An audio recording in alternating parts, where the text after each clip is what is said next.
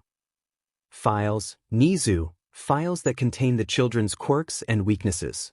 He sold it to the League of Villains. Warden, well, you must be a piece of 𝗧𝗵𝗲. What's your quirk? Invisibility.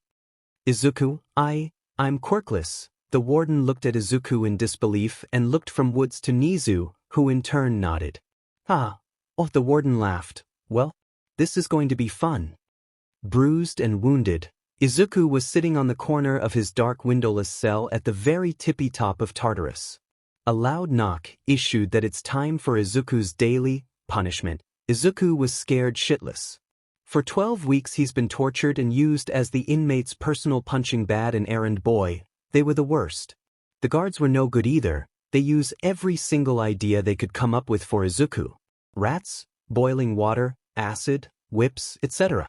Every dim and day Izuku cries himself to sleep. What's worst was no one even bothered to visit him. What was I even expecting from my own family anyway? Get away from the door and face the wall with your hands behind your head. The warden said. The warden decided from the first week that he would be the one to personally look out for Izuku. The door opened with a creak because from all the rust that accumulated for years, no one even bothered to clean this part of the prison. You ready to have fun, brat? The warden laughed at his little joke. Jesus, it sounds like they've been raping Izuku, but I'm not that much of an but guys. Izuku looked at the warden with blank eyes. Kid's broken. I'm surprised he lasted this long. The warden took Izuku into an unsanitary room. In the center was boiling hot tar. It was hot enough for it to burn through anyone's skin.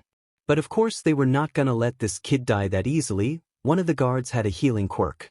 All they had to do was plunge Izuku's hand into the tar for 3 seconds, then the guard would use his healing quirk on Izuku.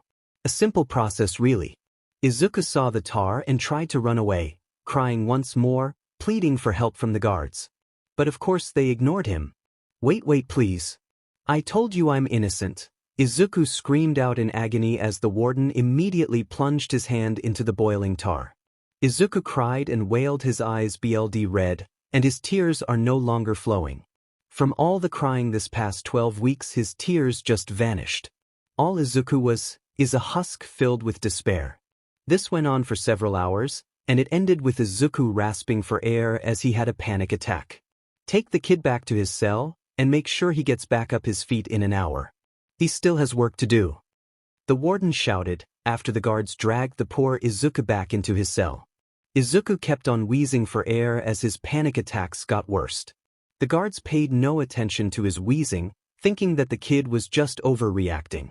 They threw Izuku in his cell, still wheezing, coughing and sweating. Help, Izuku crawled toward his door. Help, Izuku pathetically whispered, out of breath. Then he fainted. Izuku drew his last breath in his cell, with no one caring for him, or even sparing him a second thought. My poor boy, you have fought yet you failed miserably. Time to wake up, young Izuku. Izuku woke up, not in his cell, but in a place in vivid orange and red. Fire surrounded Izuku, but it merely licked him. It doesn't even feel hot. Good day, young man, welcome to hell. Izuku looked around and saw an elderly man wearing a tux. He looked old, yet Izuku felt power radiating from him. Who are you? Well, I'm Satan, or Lucifer as you may call it. Izuku was surprised not because he was in hell, but because of how calm he was. Izuku, why am I in hell? Did I do something bad, Lucifer? I know, my dear boy. I only brought your soul to hell because me and God has a proposition for you, Midorya. Izuku, proposition. Good. But aren't you supposed to hate each other? Lucifer laughed at Izuku's statement. Lucifer, my dear boy, those stories concerning me and God's battle ended centuries ago. I have been pardoned, but he told me to stay in hell, to punish the sinners. Izuku kept silent, so Lucifer continued. You see, young man, when a sinner dies, God gives them to me, to be punished. I only release them when they repent. And where do they go? Lucifer, well, they go back to Earth, of course. They will be reincarnated as a new man or woman. The cycle repeats itself every time you see. Izuku, okay, but why bring me here? I assume you didn't just bring me here to tell me your story. Lucifer laughed and held Izuku's shoulder. Let's take a walk, young man. Izuku complied, but hesitantly. Izuku still doesn't know what to make of this man. If he's Satan, then Izuku should be wary. Lucifer, the proposition me and God has for you, young Midorya, is make you my rider. Izuku, rider? What's that? Lucifer, a rider is someone who takes the souls of the sinners in the mortal realm. A rider is someone who brings pain and fear to those who use brutal force against the innocent. A rider is basically my hound. Lucifer stopped walking and looked at Midorya in the eyes. Lucifer, a rider is a hero, young Izuku, a hero who destroys the evil and corrupt. Would you become my rider, Izuku? Would you become my rider? Lucifer said these words while looking at Izuku's eyes. He may be the devil, but Izuku remembered something from the Bible.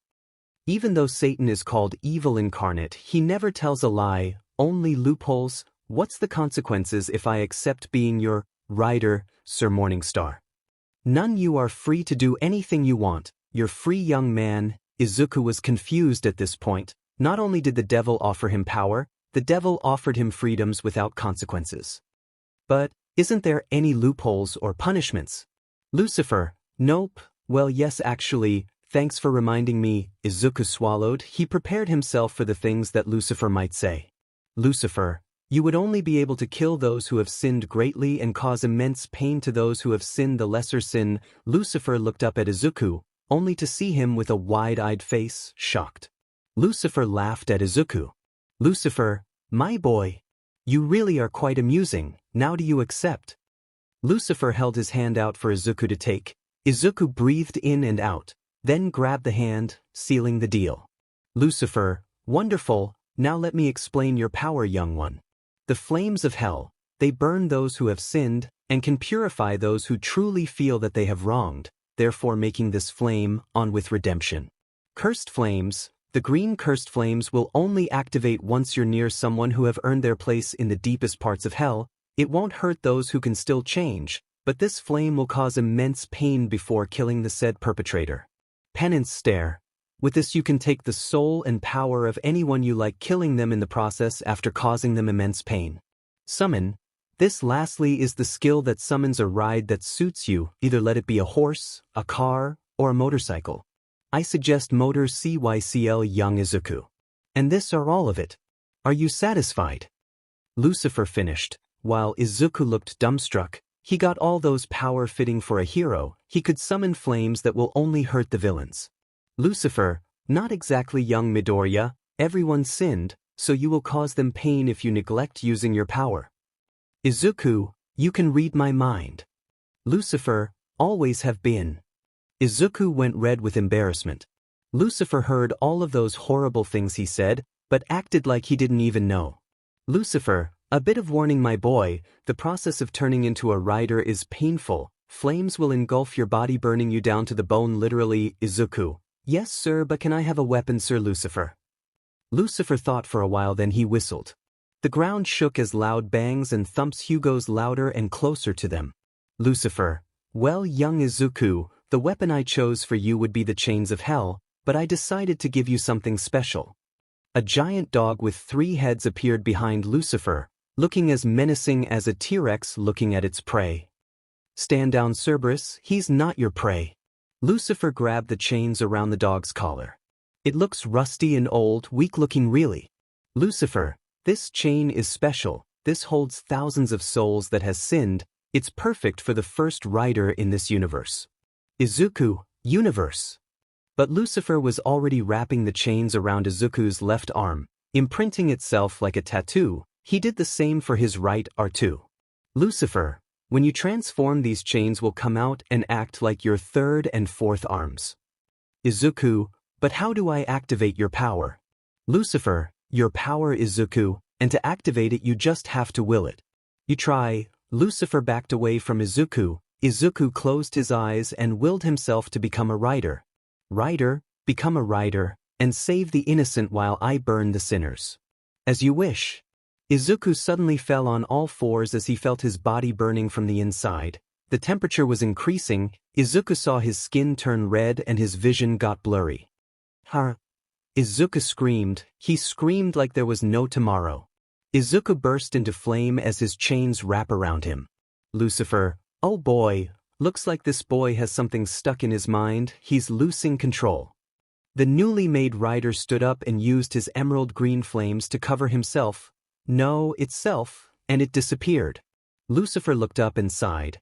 I hope that boy can control his emotions, Lord. Back in the mortal realm, the students of Class 1A were chattering and making jokes with their friends as they enter USJ, ready for a day of training. But of course we all know what happens. Kurogiri was about to separate the children, as Shigaraki was screaming about killing All Might. Shigaraki, where's All Might? Aizawa, he's not here, villain. Shigaraki, well, I guess I'm going to have to kill a couple of children to get his attention. Shigaraki laughed. Enemu. Shigaraki shouted, as a bird-headed muscular humanoid entity emerged from the portal. Kill them, Shigaraki ordered. Nomo rushes at Asval at an unbelievable speed, punching him in the face, sending him crashing into the stairs, but Nomo didn't end there. Nomo relentlessly rushed at Aizawa, beating him and throwing him like a sock puppet. 13 tried to help but was confronted by Kurogiri. 13 tried to fight Kurogiri with her quirk, but of course, her quirk backfired on herself, ripping her suit from behind and immobilizing her. The students were afraid. Lita was gone, trying to get to UA as fast as he can to alert the teachers and heroes. Bakugo was held back by Momo, preventing him from killing himself by trying to help Aizawa. What should we do? We can't leave the others, Izuki said as she saw Mineta and Tsuyu getting cornered by villains in the boat area. Forgot the name. Aizawa was at wit's end. All Might appeared, but his time was almost up. He can't fight with Pu exposing himself. He just watched Aizawa getting beaten to a pulp.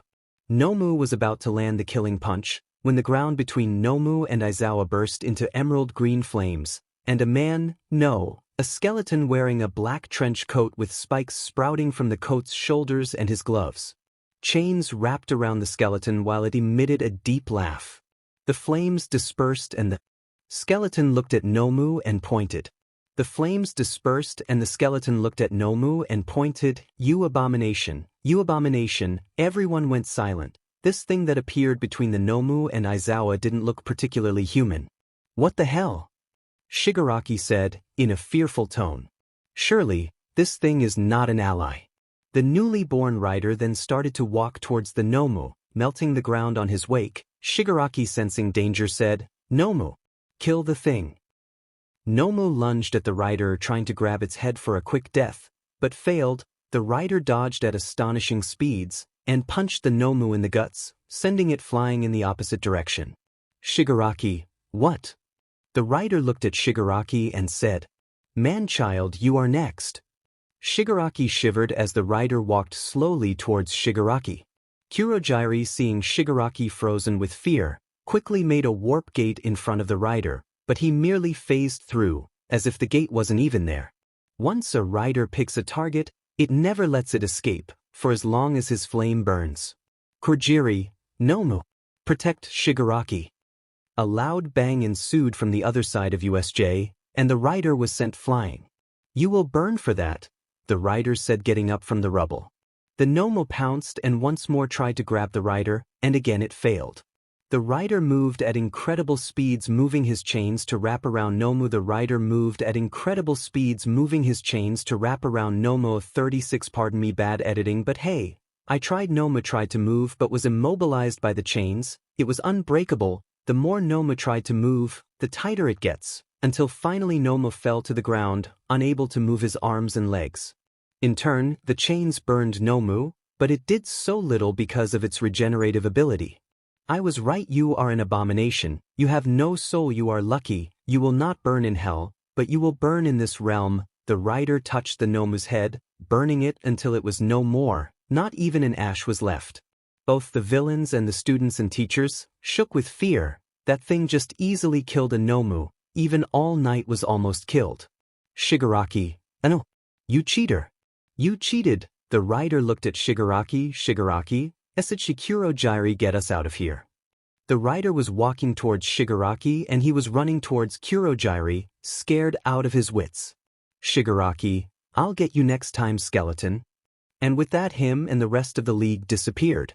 So Rider looked for other sinners in close proximity, and there was All Might. He was the closest sinner, and the next ones are the children. Sinners, they're all sinners.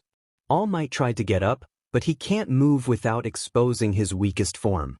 The rider was very near All Might when it stopped. The flames turned blue, and it started to move ever so slowly.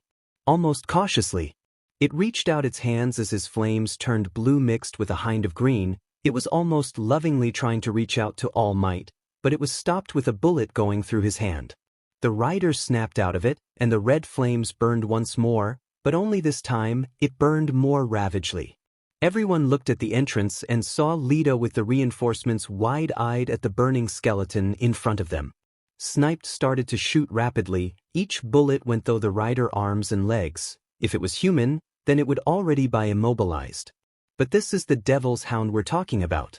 Snipe stopped shooting when he heard a loud rev of a motorcycle right outside the entrance. He and the heroes turned around too late and got hit by a flaming motorcycle speeding toward the rider.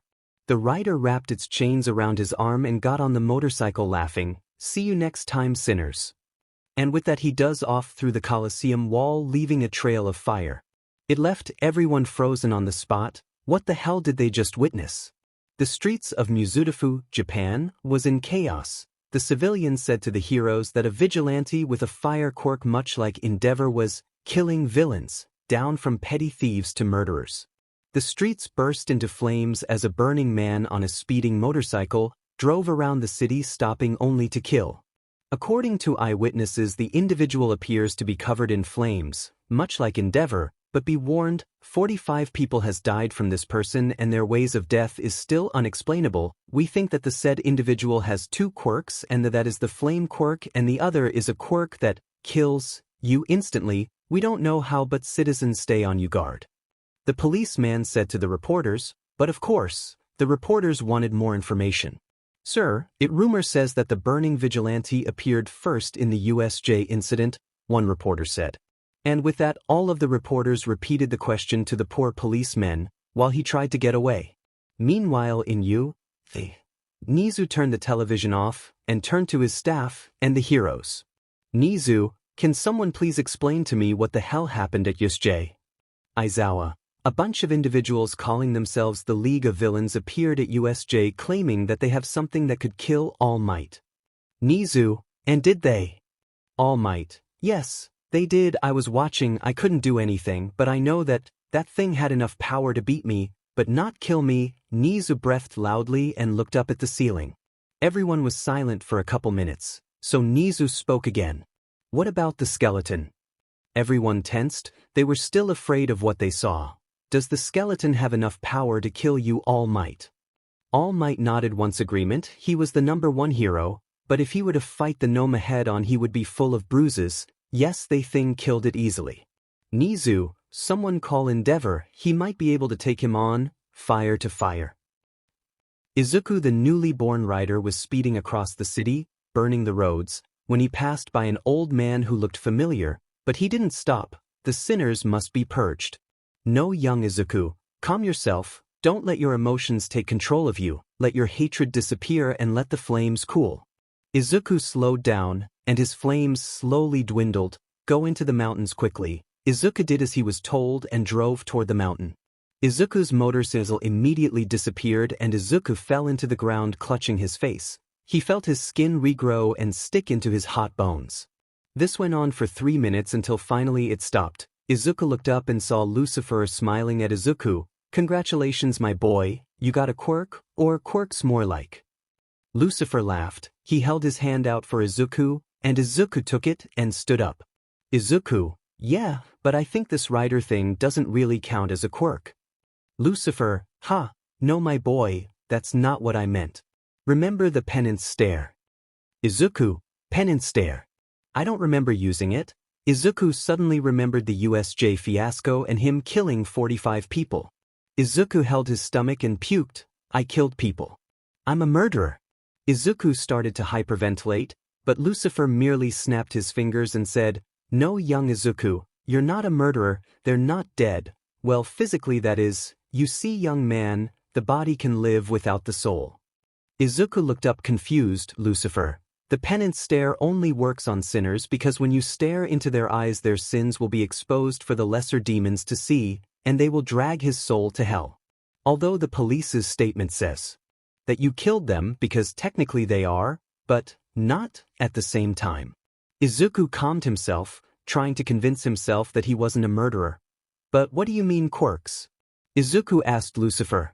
Lucifer smiled at Izuku, exited to tell him the news. The penance stare gives you a chance to take the quirks of the people you use them on, only I made a few adjustments and made it to only take quirks that strengthens your physical and mental body of both rider and user. Really? Izuku said wide-eyed, what are they?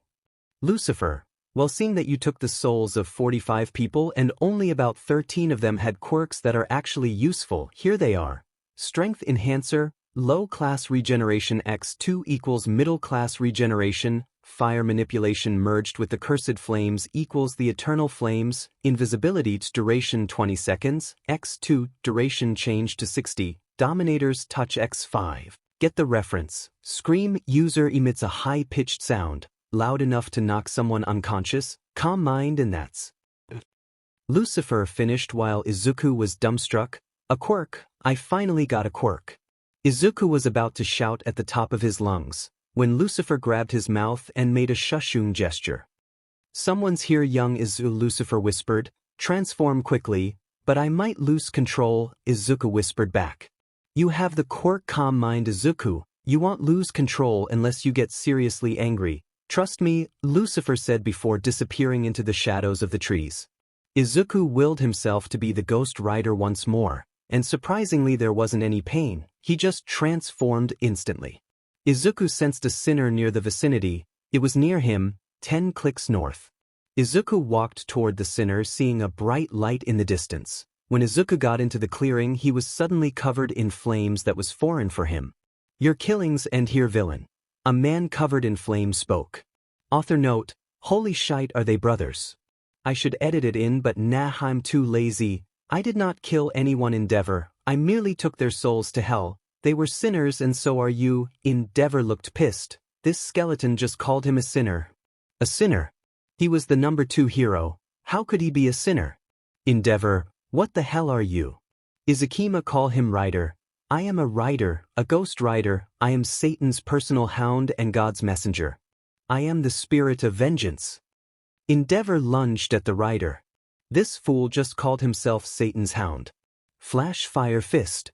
Endeavor attacked Izuku, but the thing is, the flames coming from Endeavor gave Izuku more power. Izuku stood his ground and laughed. Oh, how cute. Is that the best you can do, hero? Izuku laughed and summoned his chains, but this time, Izuku wanted the fight to last longer. Flash fire fist. Jet burn.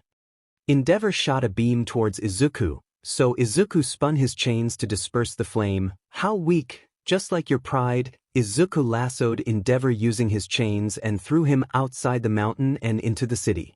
Oops. Izuku summoned his motorcycle and rode down the mountain, into the city.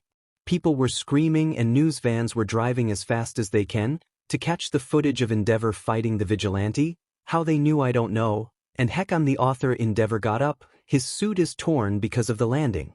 Endeavor readied himself because a loud motor seal could be heard, getting closer to where he was.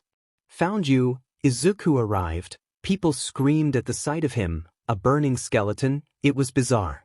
You people might want to evacuate. You don't want to join the crossfire, don't you? Izuku laughed at the sight of people scrambling to run away, sinners running from hell. Endeavor: how noble of you, villain. Rider: villain. How rude, I'm a hero. Endeavor: a hero. You must be AF joke.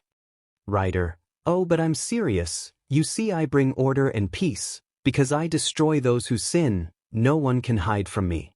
Unlike you, you call yourself a hero, but tell me, does your family see you as a hero? Endeavor. Izuku laughed out loud. He knew that they were being watched by the whole of Japan. Endeavor got nervous. Endeavor: yes. My family does see me as a hero. Rider: oh really now? I must be mistaken then. So it wasn't you who sent your wife into the mental hospital by force. So it wasn't you who gave you children hell because they did not meet your expectations. It wasn't you who made the perfect breed to become the number 1 hero. Let's ask Shoto Todoroki, shall we?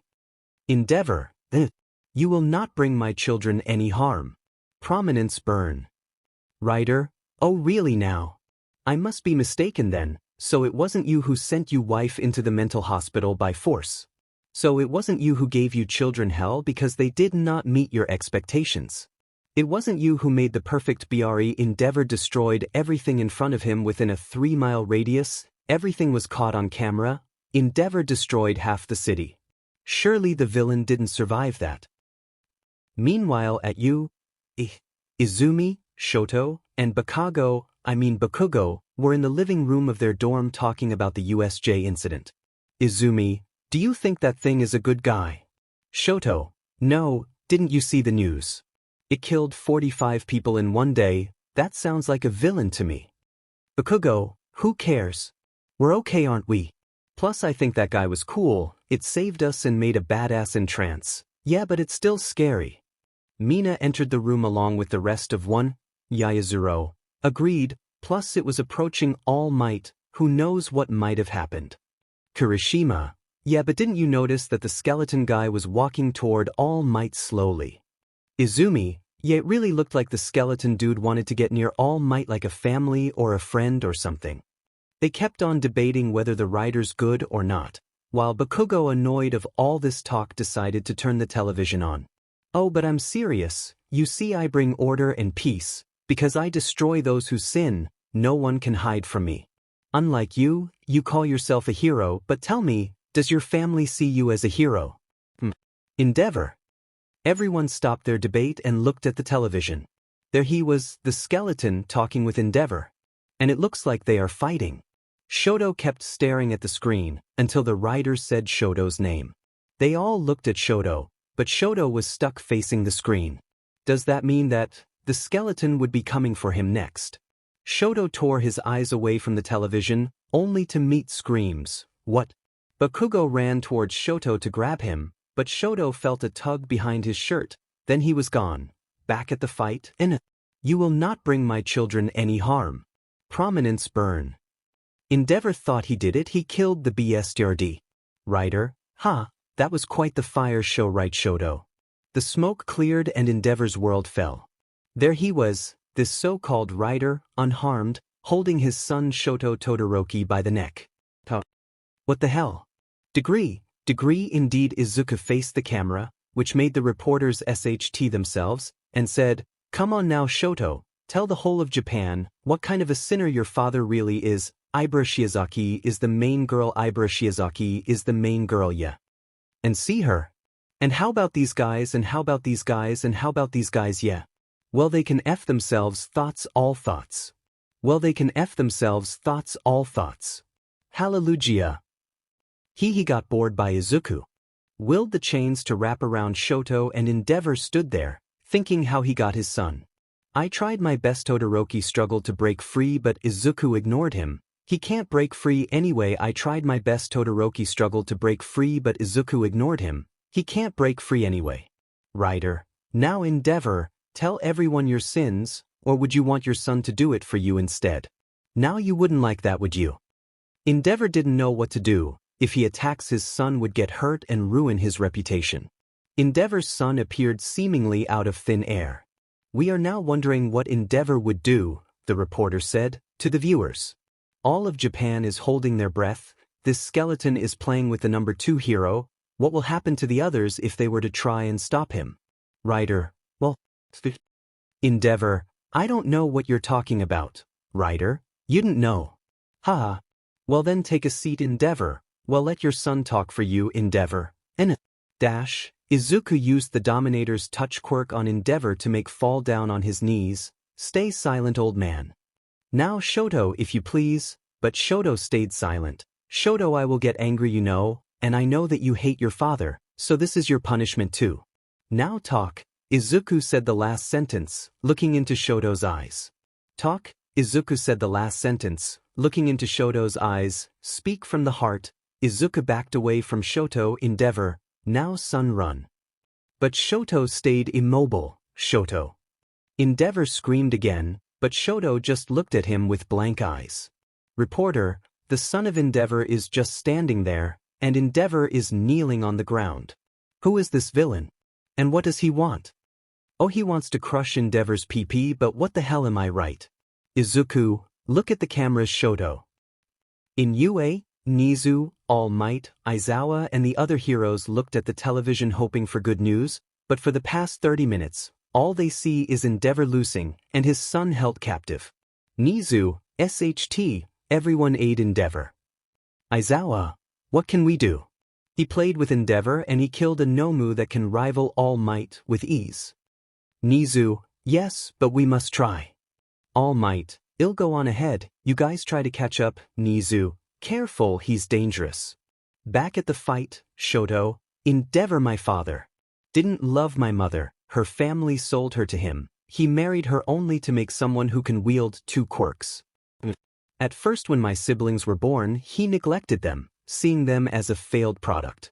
Until finally I was born. Ever since I could use my quirk at the age of 4, my father has trained me to be number 1. My mother hated it, she told him to stop, but of course, father didn't care.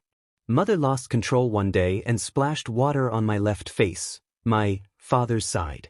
She apologized to me, but my father paid money and forced her to be put in the mental hospital. My brother 𝗬𝗓𝗏 Todoroki left home. We don't know what happened to him. He might be dead for all he cares, but no. All he wants is to surpass All Might. Shoto finished, and everyone went silent. Both the heroes and villains couldn't believe their ears, except a villain named 𝗕𝗶𝗍. He knew what kind of some Endeavor really is. And the other one, Izuku, he smiled at the confession. He bent over, close to Endeavor's ear and whispered, "Congratulations, you have been repented."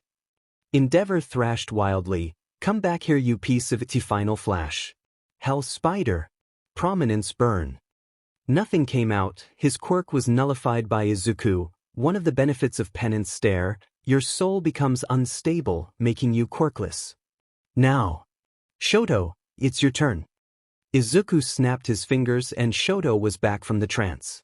"Shoto, what did you do to me?" "Rider, I brought out your desires, your longing to see your father fall. But enough about him, it's your turn. Remember Izuku Midorya." "Shoto and back at you." "Izumi and 𝗵𝗃𝗃𝗁𝗍?" gasped. Shoto, what about him?" Rider, "Oh, you'll know soon, but first I have to go now. I smell some in the air." "Get away from Todoroki," All Might screamed, dropping from the sky, cracking the ground. "You will not hurt this boy villain." Rider, "Hurt? Villain?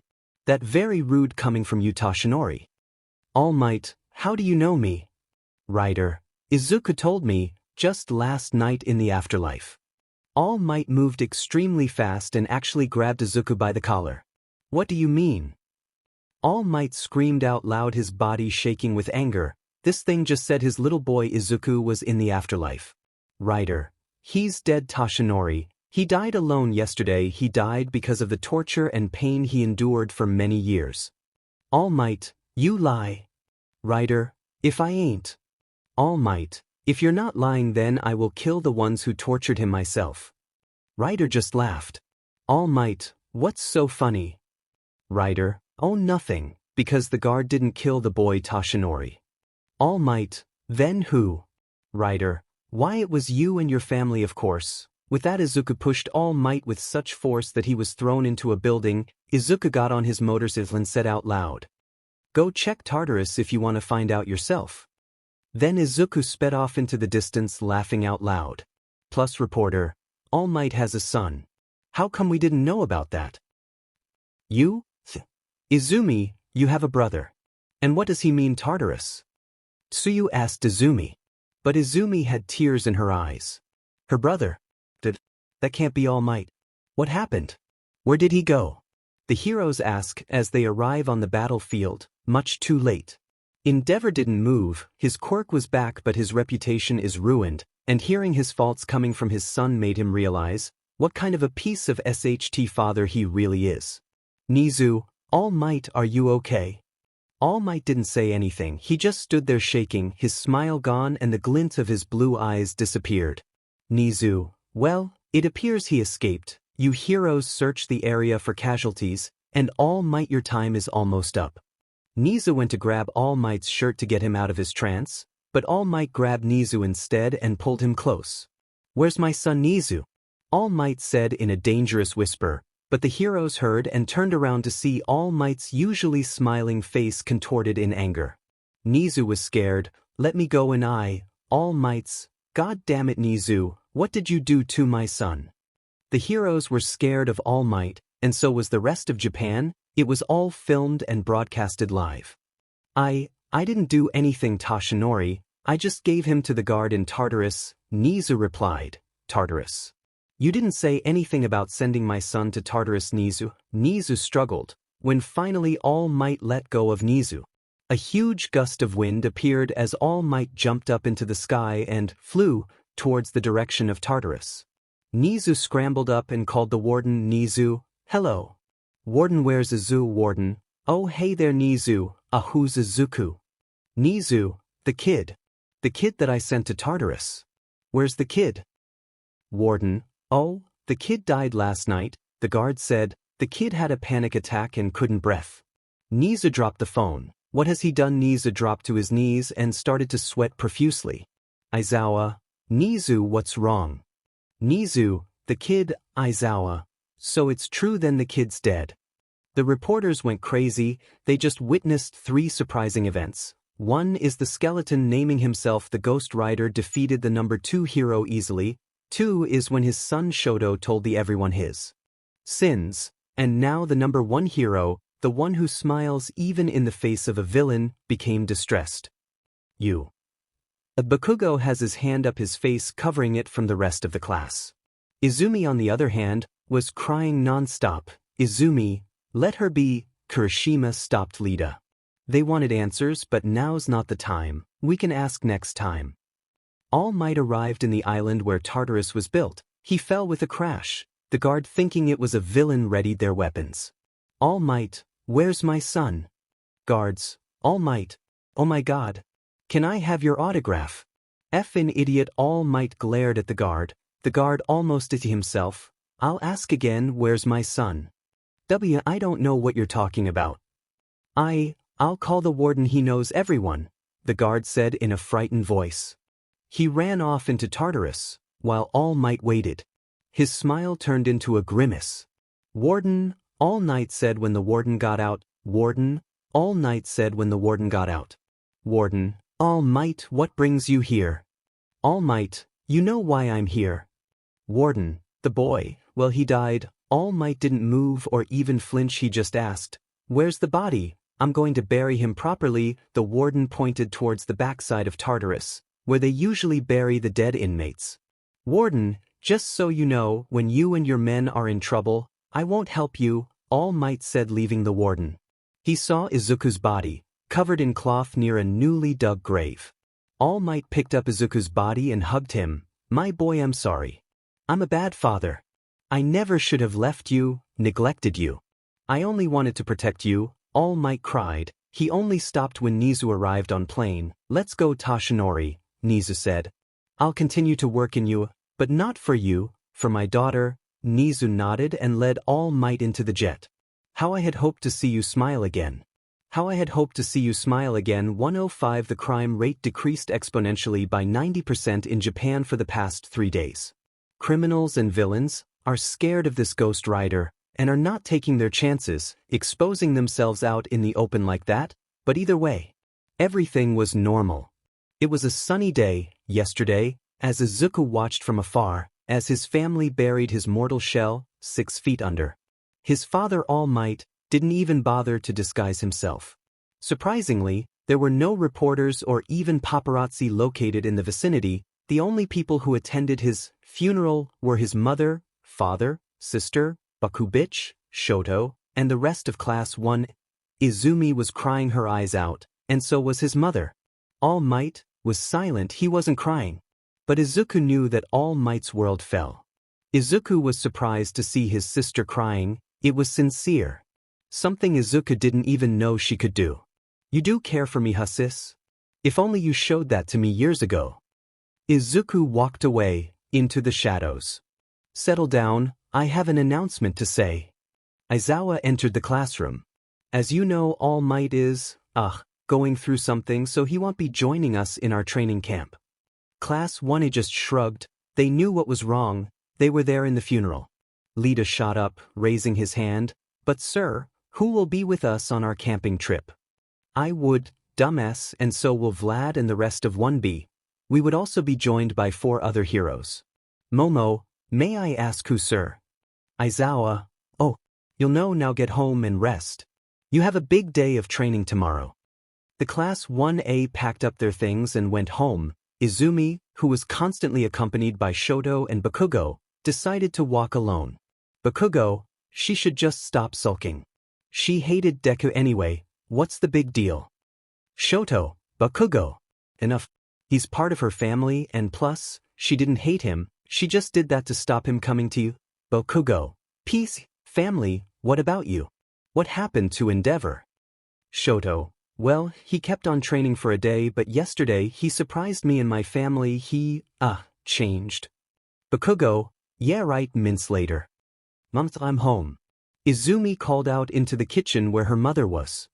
Oh Izumi, welcome back. Inko smiled. Izumi noticed the bags under her eyes. She was crying again. Izumi, where's Dad?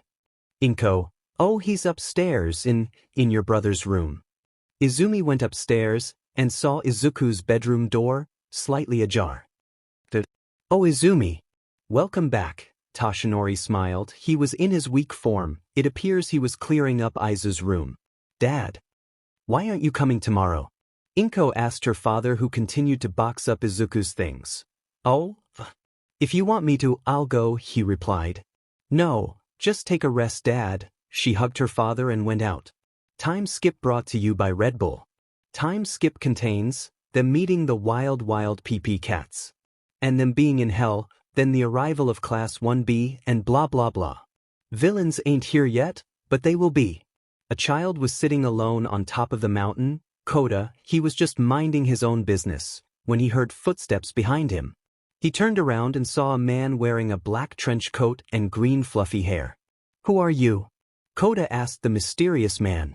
But the man just sat down beside Kota and gave him a store-bought lunch. The name's Izuku, kid, and you might want to eat. You don't want to starve, do you? Kota took the food, but he didn't eat it. Are you a hero too? He asked Izuku, staring at him with hatred. Izuku, do you really hate heroes that much? Kota, they do nothing but work that they leave people behind to chase their heroic dreams. Izuku laughed. Do you really think your parents are like that? Kota stiffened. How did you know? Izuku grabbed Kota's hat and wore it. Well, they told me to tell you something. Kota tried to grab his hat from Izuku, but Izuku dodged. You lie. My parents are dead. Izuku, yes, you're correct, but that doesn't mean the dead cannot speak. Kota tried to punch Izuku, but Izuku just dodged and dodged. This went on for a couple minutes until Kota was finally exhausted. Ready to listen. My parents, are dead. They said they're sorry. Kota looked up at Izuku. They said they are sorry for leaving you alone.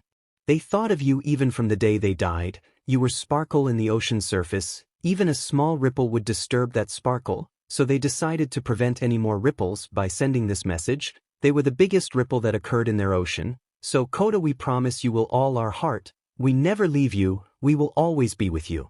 We love you, son. Izuku finished. Kota was crying from the bottom of his heart. Thank you, mommy, daddy. I love you. His tears fell into the cold surface of the mountain. The moon's light seemed to shine brighter.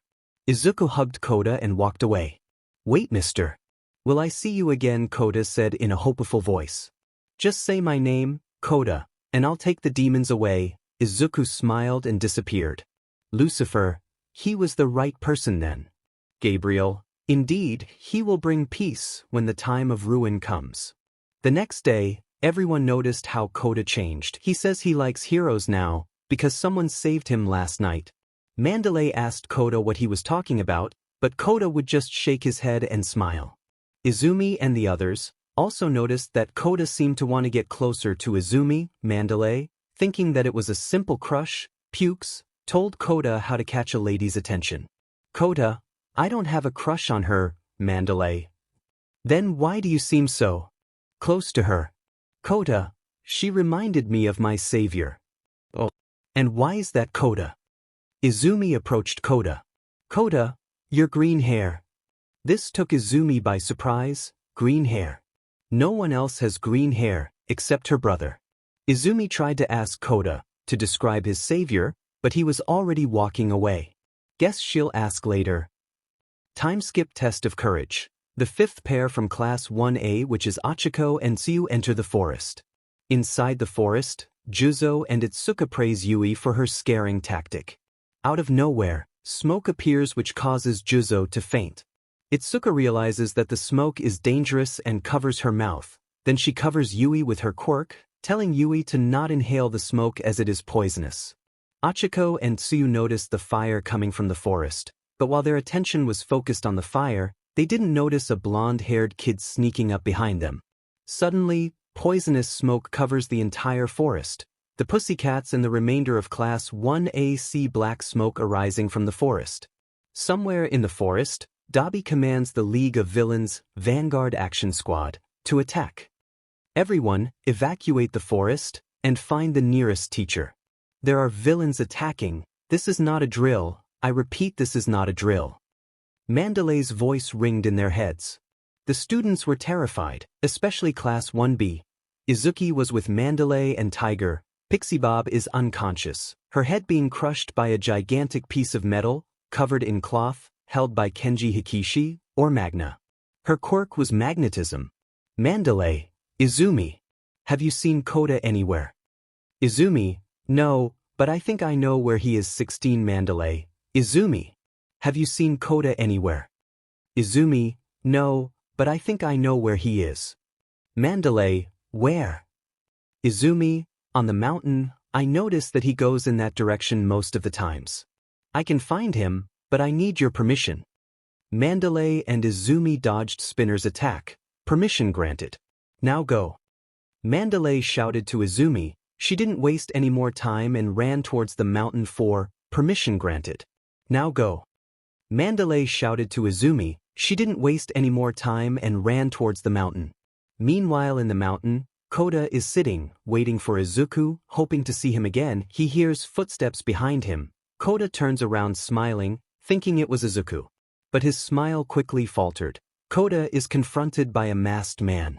Kota didn't know what to do until he is communicated by Mandalay via telepathy, who asks him to return to the facility because villains are here, and apologizes for being unable to help him. Hey kid, nice hat, wanna trade? They made me wear this stupid mask, it doesn't even look good. The masked man said. However, Kota begins running away as the man takes off his mask. The man uses his quirk to jump in front of Kota. Kota sees the man's face and becomes shocked. Kota remembers watching the news about the villain who murdered his parents, the water horse. The villain has a simple augmenting strength quirk, and his most defining feature is the deep scar across his left eye left by the water horse duo. Kota realizes that the man in front of him is none other than the villain who murdered his parents.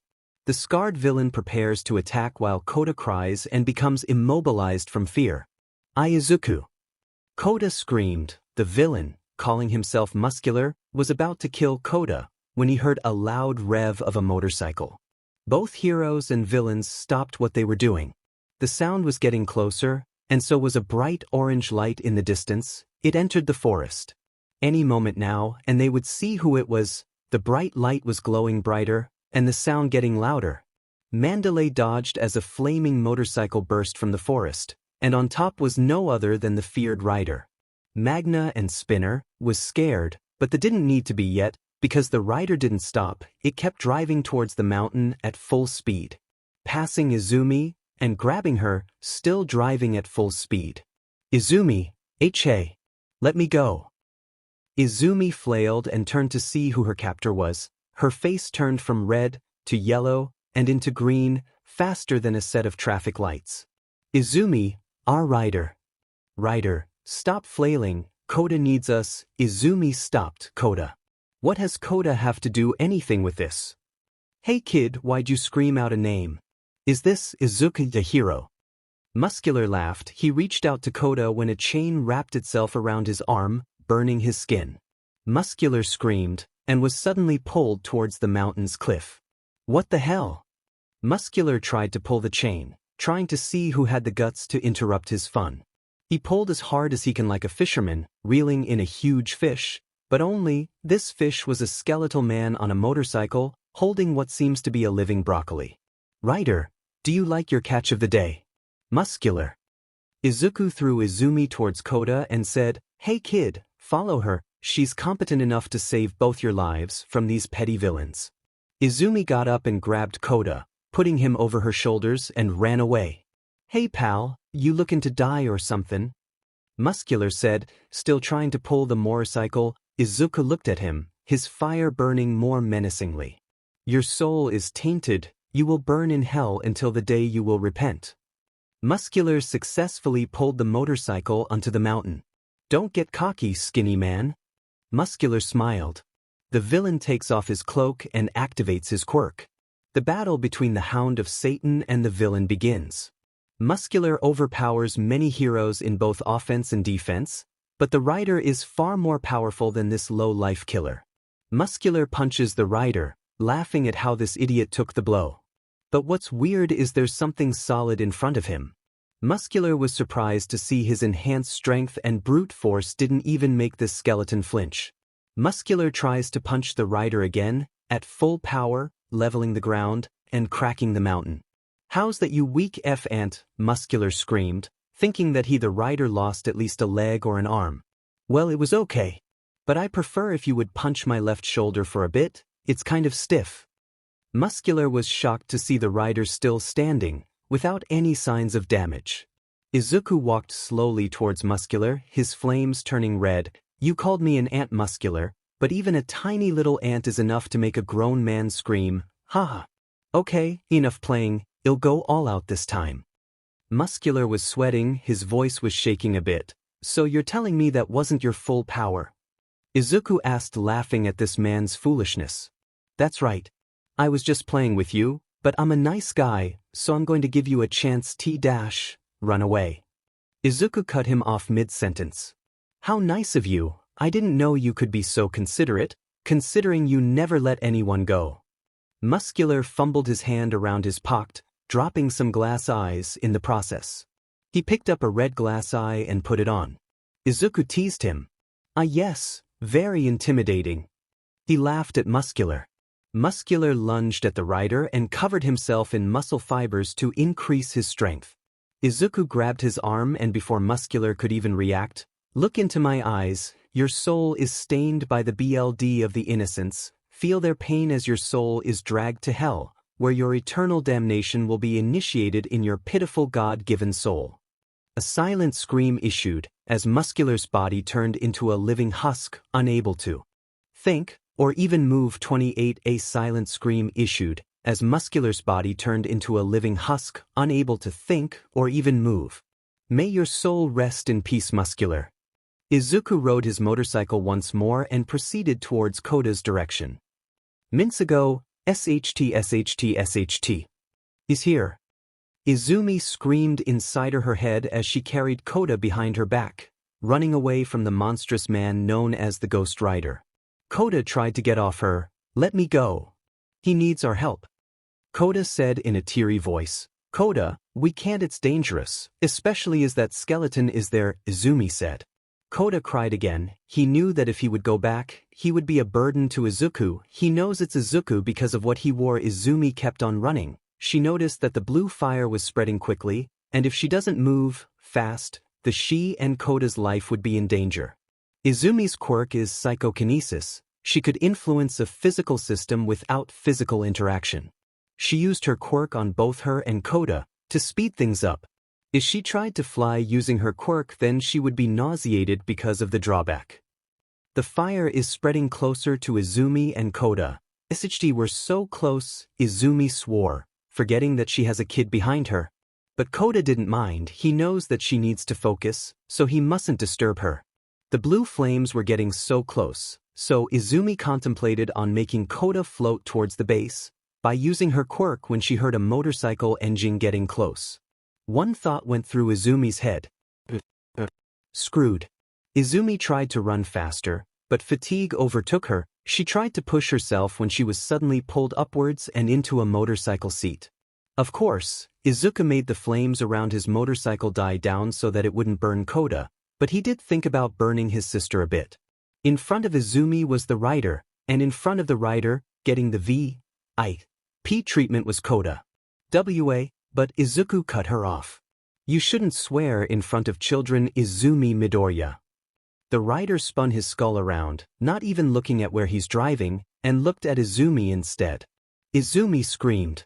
I will judge you when the time comes, but now, your calling is to protect this boy, Izuku said, disregarding the scream. Where are we going, Mr. Izuku held Kota's mouth and made a shushing movement. Well, we will be making an entrance, Kota, and I'm going to make sure to give you the best front row seat to see the downfall of the villains. Yeah. Kota said, his eyes full of stars. Let's do it. Izuku laughed. Izumi meanwhile was thinking, I thought he was a villain. Mandalay saw Tiger's attack getting weaker with each hit. Fatigue was overtaking him. Pixie Bob is unconscious and Ragdoll won't answer me. Where the hell is Vlad and Eraserhead? She thought to herself as she dodged another attack from Spinner, kicking him in the face at the same time. Woman, you really pack a punch, Spinner told Mandalay, laughing at how the hero was getting weaker and weaker by the second. Let's end this. Magna. Spinner shouted to his companion, who nodded and used her quirk on Mandalay, making her float towards Spinner, who was pointing his sword, ready to slice the hero the moment she enters his kill zone. Tiger tried to run towards Mandalay but was stopped by Magna, laughing at his actions to save his partner. Mandalay closed her eyes, bracing for the impact when she felt something wrapping around her leg, and was suddenly pulled in the opposite direction. Mandalay opened her eyes, just to close them again as she saw a skeleton on top of a motorbike pulling her with his hand outstretched. She felt herself being held by bony fingers, but strangely, it felt gentle. She mustered up her courage to open her eyes, and saw a skull an inch away from her face. She screamed into the night, and the students inside the forest thought she had died. Izuku dropped her with a thud on the ground. Mandalay tried to get up only to be pushed down by Izumi and Kota. Why, Kota? She hugged Kota, while Izumi was telling her to rest. You ruined a great entrance, Miss Mandalay. Kota was really looking forward to it, Izuku said, wrapping his chains around his arm once more. Mandalay tried to say thank you, but she just stuttered. 𝗧𝗲𝗄, save your breath. You're gonna need it. Your job isn't over, hero. There are students trapped inside the forest. I need you to find them. Mandalay nodded and told Izumi to take care of Kota while she finds her classmates.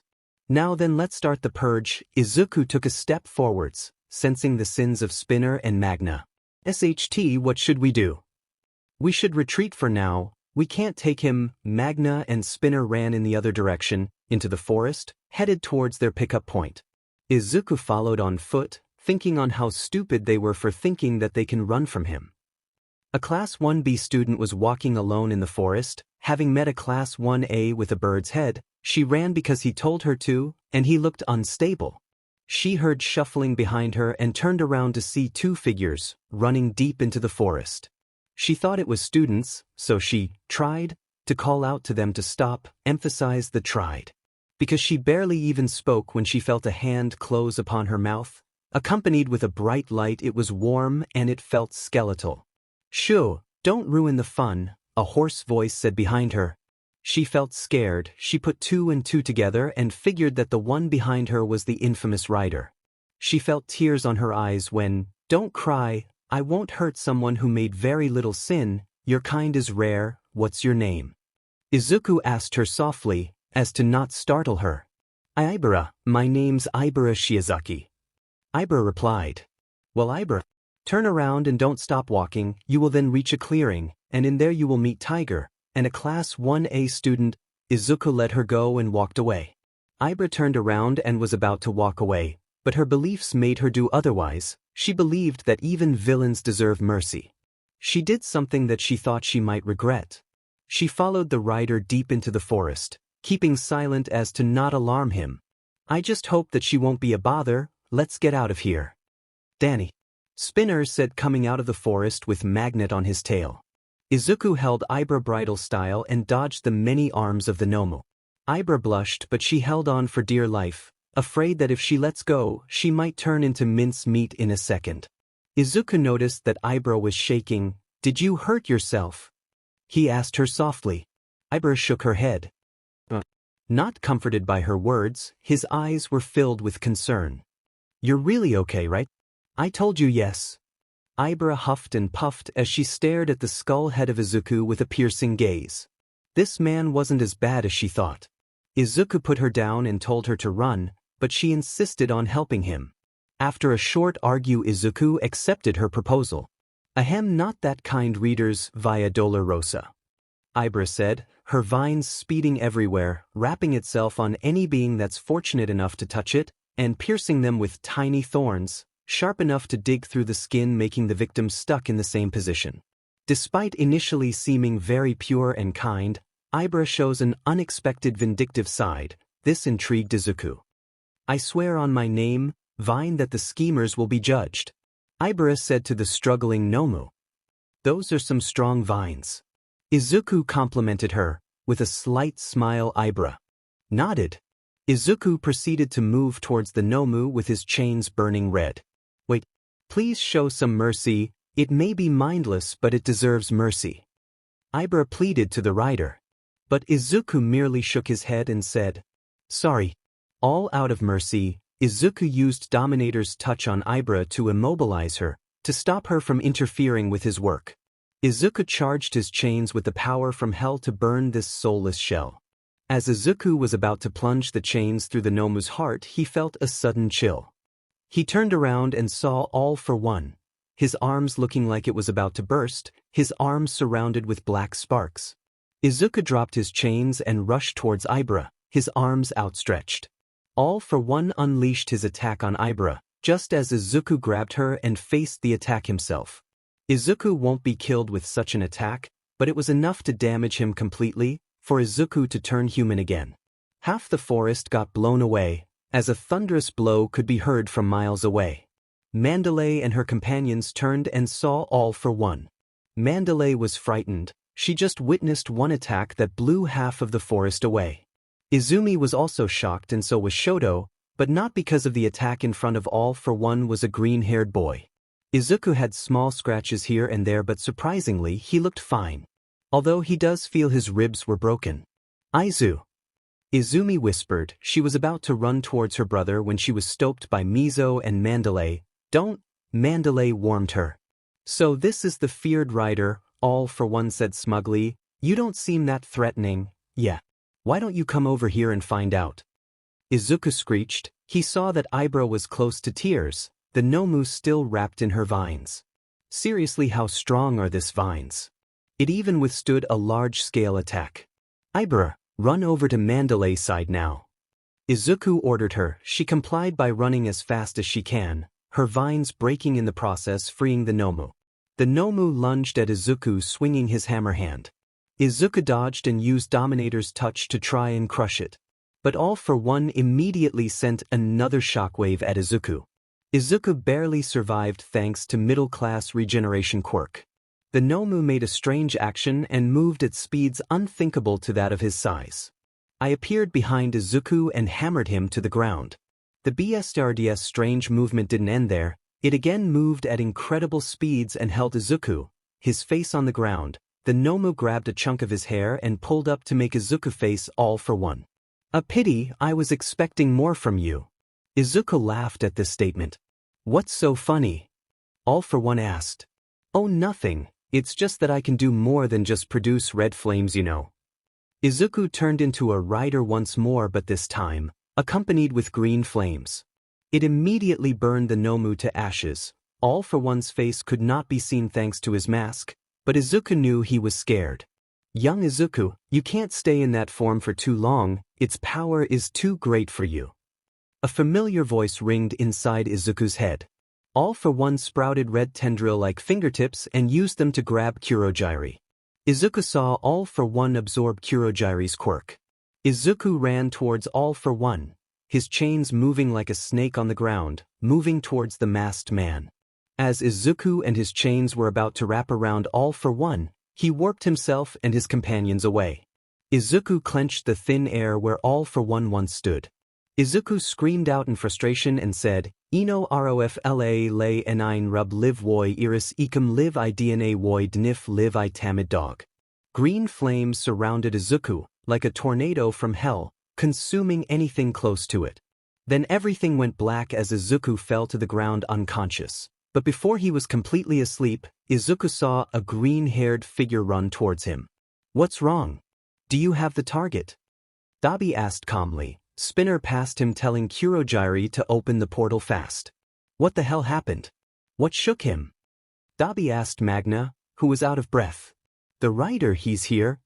Magna said to 𝗬𝗶𝗍, who went wide-eyed. 𝗬𝗁𝙢𝗎. We have to go. Not until we acquire the target. 𝗬𝗁𝙢𝗎 said calmly, God damn it. Screw the mission. We will die if we stay here. Spinner screamed at 𝗬𝗁𝙢𝗎, who remained unfazed. He calmly said to wait for the others. Spinner swore under his breath, while Magna sunk on the ground, exhausted. 𝗬𝗶𝗍 went into the forest, to look for the others and the target. The faster they get out of here the better. But what they don't know was that a figure with an extinguished flame, still a skeleton, as to not make a certain someone behind him aware of who he truly is. Meanwhile, Shoto engages in combat with the restrained villain known as Moonfish, using his ice to block the villain's teeth enlarging quirk. Moonfish proves to be highly skilled, being able to break through Shoto's ice and nearly hit Bakugo with one of his teeth, only to be intercepted by Shoto's ice. Bakugo, don't use any type of ignition quirks like your explosion. It might ignite the poisonous gas. Shoto warns Bakugo, afraid of causing more chaos. Much to Katsuki's annoyance, Shoto was right, he would just make things worse with his quirk. He was a sitting duck. Moonfish continues breaking through Shoto's ice defenses with his teeth enlarging quirk while also using his teeth to maneuver himself around. Shoto analyses that retreat is not possible since they will get caught in the gas and concludes that he and Katsuki are in a bind. Out of nowhere, a giant shadow claw was about to attack Bakugo, when Mizo appears out of nowhere and grabs Bakugo, pleading for one of them to make a small source of light, just bright enough to calm Dark Shadow down. Mizo explains to Bakugo and Shoto that he and 𝗵𝗃𝗃 were ambushed by Moonfish. He covered for 𝗵𝗃𝗃 and as a result, he lost one of his tentacles. Consequently, the ambush caused 𝗵𝗃𝗃 to lose control of his quirk that he was desperately trying to keep under control, Dark Shadow. But while I was distracted, I didn't notice the villain was going in your direction. Hearing your loud voice, no doubt, Shoto, Bakugo and Mizo turn their attention to 𝗵𝗃𝗃. 𝗵𝗃𝗃 has been restrained by Dark Shadow, who is now larger and more ferocious due to the power of darkness. The empowered and berserk Dark Shadow begins taking control of 𝗵𝗃𝗃's body. Struggling, he pleaded for them to run away. Shoto, noticing that the gas was disappearing, he prepared a small fire around his left arm, but Bakugo stopped him. Dark Shadow suddenly used one of its enormous claw to crush Moonfish, destroying Moonfish's teeth. Shoto and Katsuki are surprised at what transpired. Dark Shadow throws the incapacitated Moonfish aside. With Moonfish defeated, Katsuki and Shoto manage to get close to 𝗵𝗃𝗃 and use their quirks, which calms down Dark Shadow. Dark Shadow reduces in size and retracts back into 𝗵𝗃𝗃, allowing 𝗵𝗃𝗃 to return to normal. Shoto was about to high-five Bakugo when he disappeared. Bakugo! Shoto shouted into the forest. He hears a laughter from above the trees and looked up to see a masked man holding a bright blue pebble. Target acquired. Somewhere in the forest at the rendezvous point, 𝗬𝗵𝗍 with 𝗬𝗏 and 𝗬𝗏 have heard Mr. Compress's report. 𝗬𝗵𝗍 notes that their only action now is to wait for their fellow villains. However, 𝗬𝗬𝗍 states that there is no gas in the air, or even tremors in the ground. We're the only ones left. The others are not coming. We need to go 𝗬𝗁𝗎𝗓. 𝗬𝗬𝗍 turned around to see 𝗬𝗁𝗎𝗓 on the ground, with a skeleton standing over him. The world seemed to slow down for the villains as the skeleton lit up and used its chains to wrap around 𝗬𝗏𝗍's throat. In another part of the forest, Yosetsu is carrying an injured Momo with him while running away from the Vanguard Action Squad's Nomu. The Nomu cuts several trees down with its multiple weapon arms consisting of chainsaws, drills, and hammers to get to Yosetsu. The Nomu reaches him and is about to attack Yosetsu with one of its weapon arms. Suddenly, the Nomu's chainsaw arm stops. The Nomu retracts its weapon arms into its body and begins walking back to the Vanguard Action Squad's rendezvous point. Momo realizes that the Nomu is being called back because the villains have captured Katsuki. Thinking of a plan, Momo creates a button which appears to be some sort of tracking device and asks Yosetsu to weld the button onto the Nomu. Yosetsu does what Momo asked and uses his quirk to bond Momo's button onto the Nomu. As the Nomu walks away with Momo's button stuck on it, Yosetsu and Momo decide to make a run for it. Outside the forest, Mandalay and Tiger were tending to the now awake Pixie Bob when they see Yosetsu carrying an injured Momo. After a brief explanation, Mandalay and Tiger proceeds to run towards the villains' rendezvous point. The villains, meanwhile, were having a staring contest with the rider, 𝗬𝗏 and Mr. Compress lays of the floor, not moving an inch, with their face frozen in fear. Izuku was about to move on 𝗬𝗵𝗍 when he was blocked by a wall of wiggly green vines. Izuku sighed. Damn it, she was going to be a bother, huh? Izuku looked at 𝗬𝗓 and said softly, let me through, I don't want to hurt someone that is close to innocence in this worthless world. 𝗬𝗓 blushed at this statement but refused. She closed her eyes and made a gesture that was of prayer. May the Lord give them mercy, demon. Vines crucifix. 𝗬𝗓's hair elongated and attacked Izuku, holding him in a crucified position. Well, this is quite ironic, isn't it? Izuku laughed. giving the villains to run, but they were confronted by Mandalay and Tiger, accompanied by Shoto, Mizo, and Izumi. They saw 𝗧𝗵𝗲 holding the feared rider down and the what was left of the villains trying to run away. They begun to fight, leaving 𝗧𝗵𝗲 alone with the rider. "Why do you side with them?" Izuku asked a praying 𝗧𝗵𝗲. "I don't side with them, demon. I am trying to prevent you from committing more evil." Izuku laughed. "Tell me which is more evil. He who kills evil, or he who protects them?" "They are both the same," 𝗧𝗵𝗲 said out loud. This amused Izuku. "Precisely, and what are we doing now?" "I am. Let's say your words killing them and you on the other hand." 𝗧𝗵𝗲's eyes widened. Then Izuku burned the ivy and ran towards 𝗧𝗵𝗲.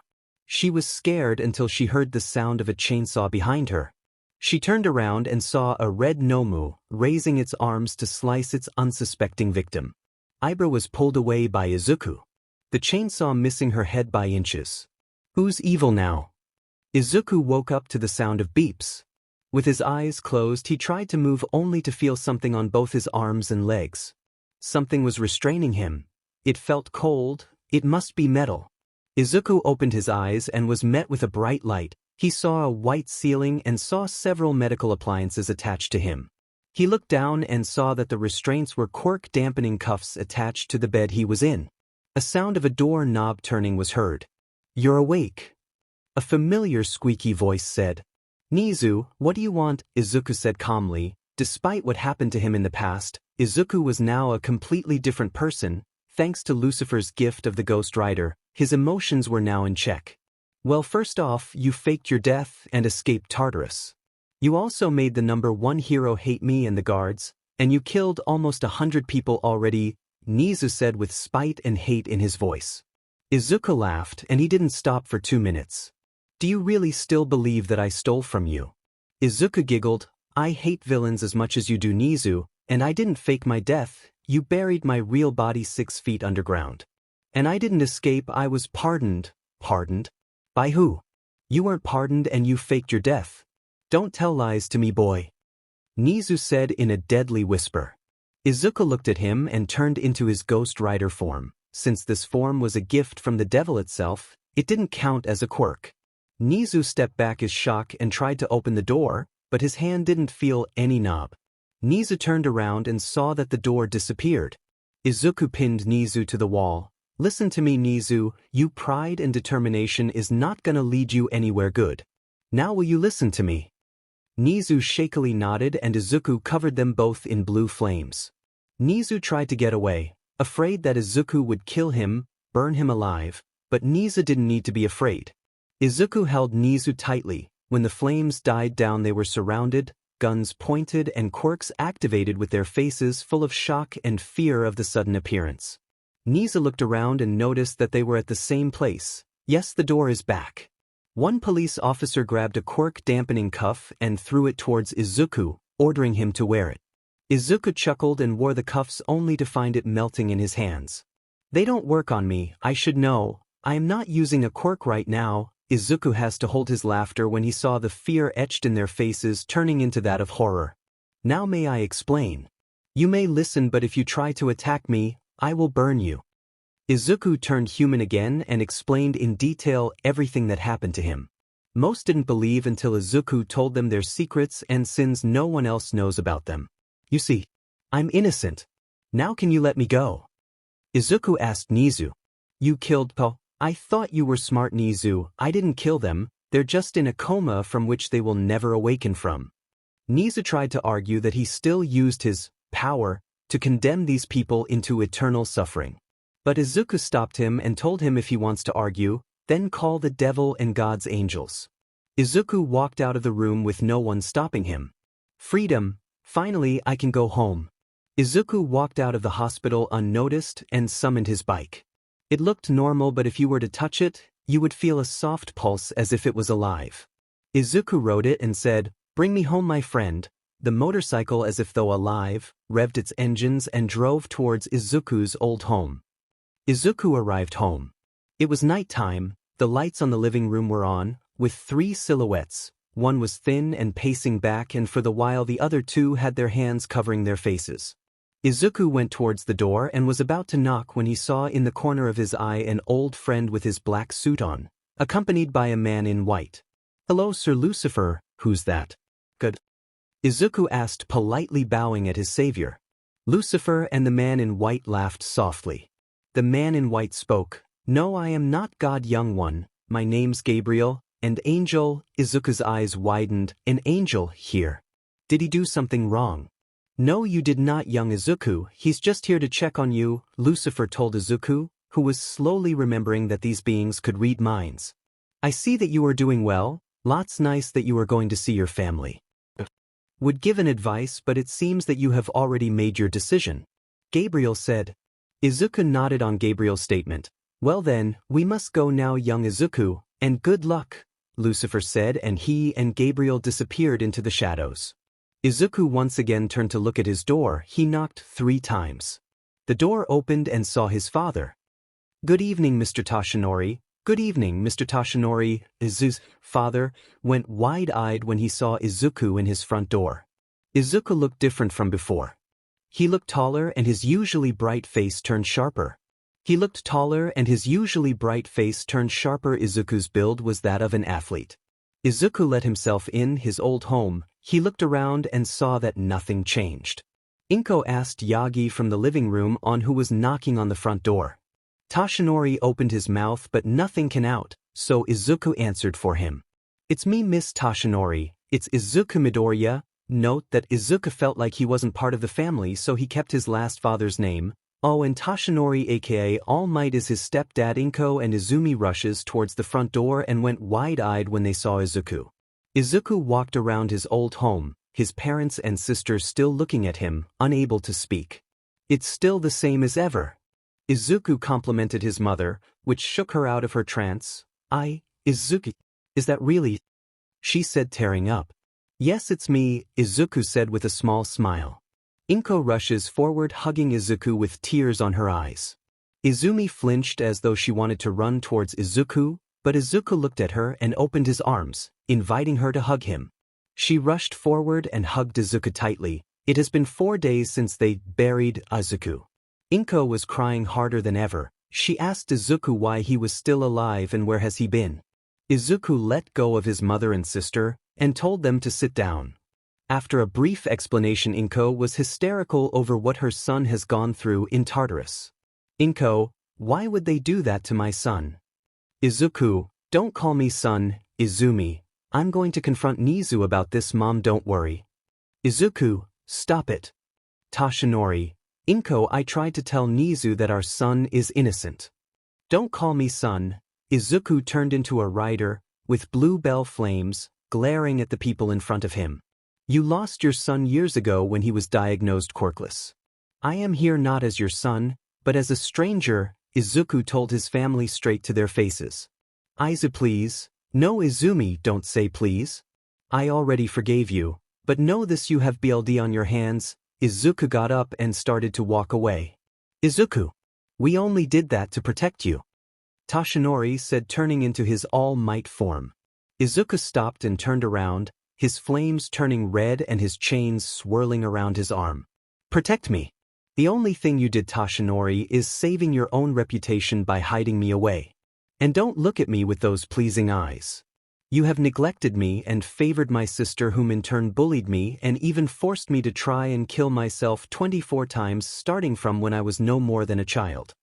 Toshinori looked down in shame, and Inko looked at Izumi with anger in her eyes. Izumi, on the other hand, had her face covered, crying under her hands. But Izuku didn't stop there. "And you, Miss Yagi, you stare at your daughter with anger, forgetting that you yourself made your son go through living hell. Do you even know what food tastes like when a 4-year-old cooks for himself? Well, it tastes awful, but hunger makes anything look quite tasty. For years I haven't even gotten to taste delightful foods to quench my hunger, yet you say you did all that to protect me." Izuku left his family stunned at what they have done. Izuku drove towards an old abandoned home. That was where he was currently staying. On the outside it was old and unkept, but on the inside it was quite appealing and clean. Thanks to Lucifer's help, he had a place to stay. Izuku was about to rest when he heard someone knock on the door. Izuku sighed. He was annoyed that someone followed him home, and that someone wasn't alone. Izuku walked towards his door lazily and opened it. "What the hell do you want this time, 値𝗍? Excuse me?" Izuku asked Њizu after hearing what he said. "I want you in UA." Њizu repeated. Although he did look like he didn't want Izuku to, he knows he must do it to keep an eye on this writer. "And why do you think that I would accept? Why won't you? Isn't it your dream to become a hero?" Izuku shook his head. "It used to be, until I gave up, because my own father told me to." Izuku looked at Њizu with a blank gaze. "You don't even want me there, Њizu." "You're right, I don't. But it's necessary for me to stop you from causing mayhem," Њizu said with pride and determination. He got up and gave Izuku a letter containing the details of his entry to UA. Class 1A. Izuku smiles at Њizu. "The same room as your sister and her friends?" "Yes," Њizu replied. "Very well, but I am quite intrigued with that girl. Ibra in Class 1B, can I go to her from time to time?" Њizu thought for a moment. "If I do that, you will join UA and stop this vigilante work." Agreed. Izuku stood up and held out his hand for Њizu to take. Њizu hesitated but took it either way. "Glad we have an understanding." Њizu walked out, but Izuku stopped him. Њizu inhaled deeply and closed his eyes, irritated because he wants to get out of Izuku's way immediately. "What about Bakugo?" Izuku asked in a serious tone. "What about him? I want to help you find him." No, Izuku repeated in a laughing manner. "You do know you have more chances of finding this man with me, right?" Њizu refused again. "We want to do the hero work. You will stay in you. Please let us do this, young Izuku." Њizu pleaded. He wanted to show Izuku that the heroes will save the day this time. Izuku nodded and opened the door for Њizu as a sign of respect. Њizu smiled at Izuku and went out. "Tomorrow's going to be a big day." "Settle down," Aizawa told his class. "I have news that might surprise you." Lita interrupted Aizawa and shot up with his hand in the air. "Is it about Bakugo, sir?" Aizawa said no in a bored tone and looked at Yaoyorozu. She also had her hands up in the air. "Then is this about the time in the camping trip, sir?" Again Aizawa shook his head and said no. "Now will you stop with the questions? You're annoying me. If you don't, I might expel you idiots." The whole class stood silent with their breath held, thinking what kind of news their teacher has for them. Figured. "As I was saying, the news I have is that you have a new classmate today." The whole class were in an uproar, especially Lita and Mineta. "What is this? A new student in the middle of the semester? That's outrageous. Please be a girl, please be a girl." Aizawa wrapped Mineta using his capturing gear, and told Lita to shut up and sit down. After they calmed themselves, Aizawa called the new student to come inside. Izuku walked in and smiled at everyone's shocked face. Mineta was screaming inside his head about a dead man coming back from the dead. "Good morning everyone, Mina, Aizu. Why are you here?" But Izuku cut her off and put his finger near his mouth. She went quiet as her vision faded into the deep dark voice. The only light she could see was a faint green flame in the distance. She went quiet as her vision faded into the deep dark voice. The only light she could see was a faint green flame in the distance. Then she snapped back into reality when Izuku was finished talking and took a seat at the back of the class. "Okay, let's Izuku. Right. Izuku, wear your gym uniform and meet us in the field. We will see how strong your quirk is." "Stop, readers, it's been a week, but thanks for the 6K reads, love y'all." Izuku stepped into the circle and gave Izuku a ball. The ball looked RBB, but Izuku felt that it was too heavy for a regular softball, must have metallic parts inside it. "Use your quirk and throw this ball as hard as you can." Aizawa orders Izuku. "But if I do, I might cause some damage to the school, sensei." Aizawa shrugged and said, "Don't worry, the school will compensate for it." Izuku smiled and turned into his rider form and used enhanced strength and Dominator's touch combined with the eternal flames. A huge gust of wind surrounded Izuku as he stood there, focusing all of his attack power into the little ball. Izuku stretched his arm and used all his strength in this one throw, causing the sound barrier to break and shattering all the windows in the school. His classmates fell to the ground and the students in the other classrooms shielded themselves from the shattered glass. "Oops," he smiled apologetically to Aizawa. The class got up and started shaking. They couldn't even speak. Aizawa on the other hand looked at the monitor in his hand and his jaw dropped. The only person to reach this score was 𝗬𝗧𝗏, but Izuku got the infinite score as well. Izuku didn't deactivate the Dominator's touch, so it kept going until it was out of his reach. The students were dumbfounded and just looked at Izuku with amazement. Shoto on the other hand looked pissed. Aizawa proceeded with the other tasks have class 1A on their first day of school, causing Izuku to break all the previous record. The whole class and Aizawa was dumbfounded, even Nizu who was watching through the school's cameras. Aizawa cleared his throat and told Izuku to change into his school uniform and told the rest to go back to the classroom, because he would have a talk with the principal. That was your brother. But we saw you bury him days ago. Mina asked Izumi with stars in her eyes. It's a zombie. Stop shouting Mineta, that was obviously a live person. Lita told a screaming Mineta. Then Momo spoke up, loud enough for the whole class to hear. Did you all forget? When he introduced himself he told us that he just looked like her brother, but they are not related at all. Izumi tried her best to hold back her tears, failing to notice Shoto looking at her. He was pissed at Izuku, so he decided to speak up. He's just an butt. He was Quirkless years ago and he started hating us, that's why. He's just a jealous prat that started to tell stories to his parents. Shoto spoke. Yeah, I want to strangle him too. Readers, everyone went silent. Shoto though that they were trying to consume what he just said, so he kept on going.